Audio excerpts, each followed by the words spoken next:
Military court میں civilians کے trial کی سماعت کل تک ملتوی کر دی گئی۔ آج دوران سماعت سزا یافتہ مجرم کے وکیل سلمان اکرم راجہ نے آرمی ایکٹ کو بلیک ہول قرار دے دیا۔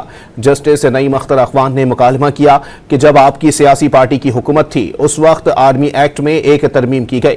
اس وقت پارلیمنٹ نے بڑی گرم جوشی کے ساتھ آرمی ایکٹ سے متعلق قانون سازی کی۔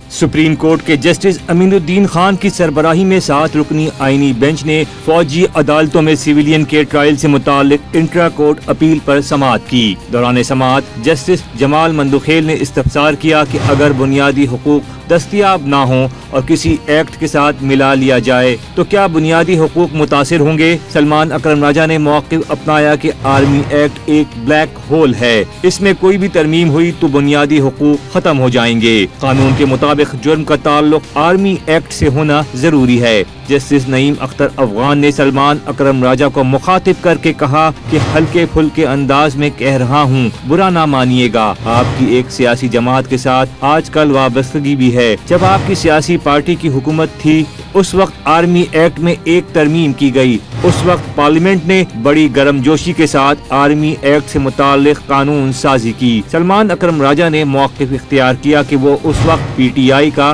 حصہ نہیں تھے۔ جسٹس جمال مندوخیل نے ریمارکس دیے کہ سول سروس میں کوئی شخص ایسا جرم کرتا ہے تو اسے نوکری سے نکالا جاتا ہے، سول سروس میں سزا دینے کا اختیار موجود نہیں۔ آرمڈ فورسز میں ایک طرف نوکری سے نکالا جاتا ہے تو دوسری طرف سزا بھی دی جاتی ہے۔ سلمان اکرم راجہ نے اپنے دلائل جاری رکھتے ہوئے کہا کہ آپ مجھے 10 سال سزا دے دیں اور کہیں کہ آپ کو اپیل کا حق نہیں، کیس کوئی اور سنتا ہے، فیصلہ کوئی اور جاری کرتا ہے۔ دنیا میں کہیں ایسا نہیں ہوتا کہ اعتراف کی بنیاد پر سزا ہو جائے۔ اعتراف کی بنیاد پر سزا ہمارا ہی انوکھا طریقہ ہے۔ دنیا میں پورا سسٹم بدل کر رکھ دیا گیا ہے۔ دنیا میں اوپن ٹرائل کا تصور بھی موجود ہے۔ جسٹس امین الدین خان نے ریمارکس دیے کہ ہمارے سامنے جو معاملہ ہے ہم نے اس کے مطابق فیصلہ کرنا ہے۔